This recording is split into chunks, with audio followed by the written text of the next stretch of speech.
बिस्मिल्लाहिर्रहमानिर्रहीम। अस्सलामुअलैकुम। लाखों करोड़ों दुरूदो सलाम मोहम्मद मुस्तफ़ा सल्लल्लाहु अलैहि वसल्लम और आले मोहम्मद पर। मैं हूँ उमर दराज गोंदल। कुछ बड़ी अच्छी खबरें, कुछ खुशखबरियाँ मेरे पास जो आपके लिए लेके आया हूँ। पहली खुशखबरी इमरान खान के मुतालिक है। इमरान खान एक और दिन कामयाब हो गए हैं और इन्होंने कल मुकदमा दर्ज किया था और बताया था जी काबीना से मंजूरी हुई है और इमरान खान को गिरफ्तार करना है, इसके अलावा कोई ऑप्शन नहीं है। लेकिन वो तो चंद घंटे भी नहीं निकल सके, 24 घंटे भी राना सनाउल्लाह का जो प्लान है वो नहीं निकल सका। इस बुनियाद पे ये कामयाबी मिलती है। इमरान खान ने कहा था जो मेरे पास प्लान है ना, राना सनाउल्लाह को उसका पता भी नहीं है, मुझे राना सनाउल्लाह का पता है कि उसने क्या करना है। कल इन्होंने FIA का मुकदमा दर्ज किया और बुनियाद ये थी कि किसी तरीके से इमरान खान को इस केस में फंडिंग के केस के अंदर गिरफ्तार करें। उन्होंने आज इस्लामाबाद हाई कोर्ट से रुजू कर लिया। इस्लामाबाद हाई कोर्ट ने 3 एतराजात लगाए कि बायोमेट्रिक नहीं हुई, ये नहीं हुआ, वो हुआ। उसके बाद अदालत ने पूछा कहाँ इमरान खान, तो उनके वकील ने बताया जनाब वो तो उनके घर के बाहर तो इतनी पुलिस खड़ी हुई, उनको गिरफ्तार करने के लिए तैयार है, तो आप कोई हुक्म सादर करें कि यहाँ तक उनको जमानत दी जाए। तो अदालत ने कहा जी ठीक है, वो तशरीफ ले आए, कितनी देर में आ जाएंगे? उनका जी वो आधे घंटे में आ जाएंगे। और उसके बाद इमरान खान अदालत में पहुंच गया और अदालत ने उनकी हिफाजती जमानत जो है वो अगले 6 रोज के लिए यानी 18 अक्टूबर तक 5,000 रुपये मुचलकों के इवज मंजूर कर ली है। लेकिन खान साहब जब वहां पे पहुंचे तो उन्होंने बहुत सारी बातें की हैं। सबसे पहली बात उन्होंने जो की है, उनसे पूछा गया कि हिफाजती जमानत मंजूर ना हुई तो क्या करेंगे? उनका मैं गिरफ्तारी के लिए हर वक्त तैयार हूं, इसमें कौन सी बात है, इसमें कोई ऐसी बात तो है ही नहीं। फिर खान साहब से पूछा गया फोन टेपिंग वाले मामलात के ऊपर। उनका देखें जो वजीर आजम की लाइन है उसकी सर्विलेंस तो होती है, वो सिक्योरिटी पर्पस के लिए होती है और उसमें कोई बुरी बात नहीं है, लेकिन मसला यह है फोन टैपिंग करना, यानी उसको रिकॉर्ड करना और रिकॉर्ड करके लीक करना। फिर उसके बाद जो खान साहब ने और बातें की, उन्होंने अपनी जो इस वक्त फंडिंग केस है उनका देखें, एक वाहिद जमात जिसने लीगल तरीके से फंड रेजिंग की है वो पाकिस्तान तहरीक इंसाफ है। इसलिए आप किसी तौर पे भी वो चीज़ नहीं कर सकते जो आपका जो ख्याल है कि आपको दूसरी तरफ करेंगे। अच्छा, दूसरी जानिब हुकूमत बड़कें बड़ी मारती हैं, काम पे कोई ध्यान नहीं है। ये आए किस बात के ऊपर थे? इन्होंने कहा जी हम महंगाई बहुत ज्यादा है, हम आवाम को रिलीफ देना चाहते हैं, इमरान खान डिलीवर नहीं कर पा रहे। आज उसी सागदार ने कहा जी इमरान खान बारूदी सुरंगें बिछाकर गए हैं, मसाइल 6 माह में हल नहीं होंगे। इनसे ये पूछना चाहिए, जब आप तहरीक इंसाफ से ये पूछते थे कि 90 रोज के अंदर क्या ये तब्दीली आ गई है, 90 रोज के अंदर ये हो गया है, तो अब आपको 6 महीने के अंदर, आपके पास तो प्लान था, आप तो बड़े तजर्बाकार हैं, आपने तो कहा था कि देखें ये हम पेट्रोल इतना सस्ता कर देंगे, हम ये कर देंगे, हम वो कर देंगे, और हुकूमत आने के बाद आप झाग की तरह बैठ गए। सो बातें करना बड़ा आसान होता है, लेकिन दूसरी तरफ काम जो है वो जरा मुश्किल हो जाता है। मैं आपको एक और अच्छी खबर दे देता हूं जिससे आपको जरा अंदाजा हो जाएगा। अच्छी खबर यह है कि एक ऐसा दलेर जज जिसके ऊपर नून लीग ने बाकायदा मुहिम चलाई, आज भी जब इस वक्त मैं वीडियो रिकॉर्ड कर रहा हूं तो खान साहब को इस्लामाबाद हाई कोर्ट से जमानत मिली है, तो आज भी कहीं ना कहीं वो बातें होती हैं। और वो जज है जिसके मुतालिक कहा जाता है जी रात को वो अदालतें खोल लेता है, और कहा जाता है जी इमरान खान उनका लाडला है,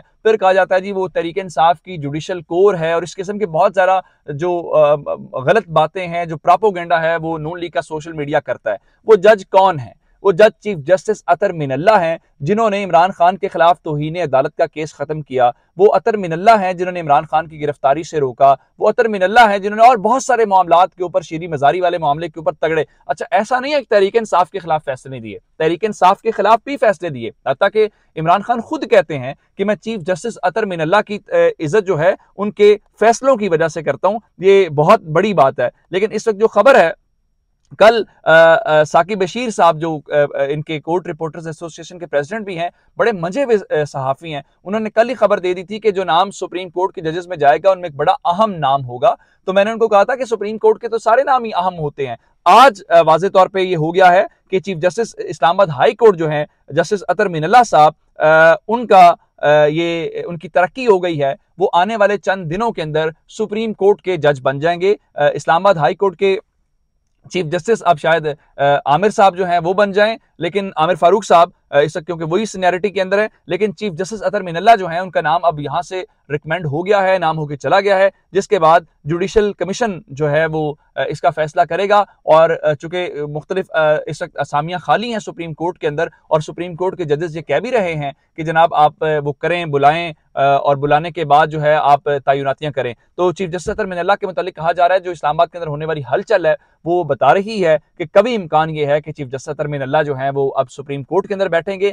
तो नून लीग और उनके सहाफ़ी बहुत परेशान हैं कि अतर मिनल्ला वहाँ पे चले जाएंगे तो क्या होगा।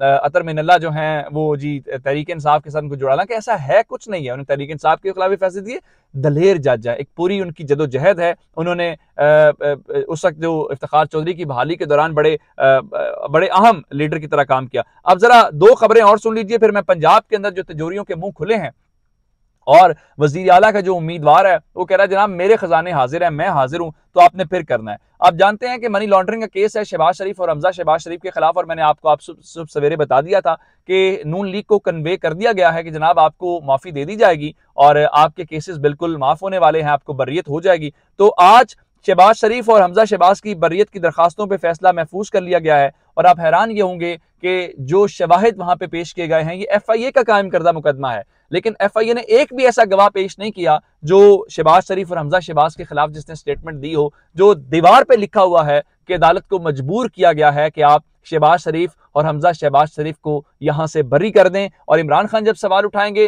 तो फिर आप कहेंगे कि आपको NRO नहीं है। जब नैब अपना केस नहीं लड़ेगा, जब FIA अपना केस नहीं लड़ेगा, जब ये दोनों शवाहिद ही पेश नहीं करेंगे, तो मुझे ये बताएं कि क्या मैं जाके अदालत के अंदर केस लड़ूंगा, क्या मैं जाके अदालत को कायल करूंगा?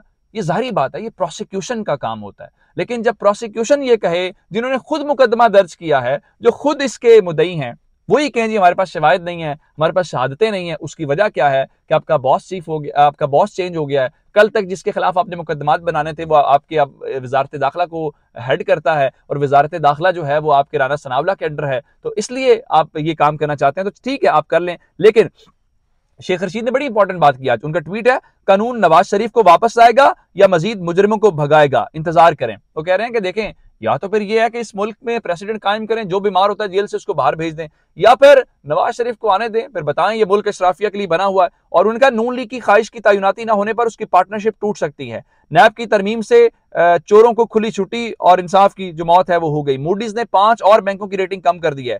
हालात खराब हुए तो सियासत और सियासतदान नरगे में आ सकते हैं, लेकिन इससे इसको किसी को कोई परवाह नहीं है। इस वक्त हर कोई अपना उल्लू सीधा कर रहा है, पाकिस्तान का किसी को क्या है ना कोई फर्क पड़ता है। अब जरा खबरें सुन लें। अब जानते हैं कि कुछ रोज पहले अलीम खान ने और ओन चौधरी ने मुलाकात की। ये वही ओन चौधरी है जिसके मुतालिक तारड़ कहा करते थे कि बनी गाला का सप्लायर है कोई दीगर जो वो चीजें उस चीज को लेके।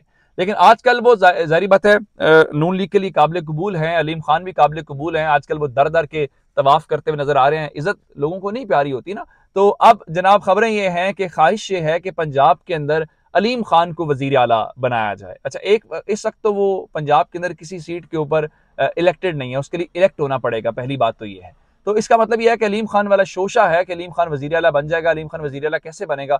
अलीम खान अगर वजीर आला बने भी तो आपसे 3 महीने के बाद बन सकता है, उससे पहले नहीं बन सकता। और अलीम खान ही था जिसको कोई साहब वजीर आला पंजाब के अंदर बनाना चाहते थे और इमरान खान ने नहीं बनाया था, और इसको तो बुला लिया गया था कि आप आ जाएं वहां पे इस्लामाबाद पिंडी मुलाकात के लिए, और ये मुलाकात के लिए चला भी गया था। इमरान खान ने वजीर आला के तौर पर इसको चेंज नहीं किया था। ये बहुत सारे लोग जानते हैं, पहले बात।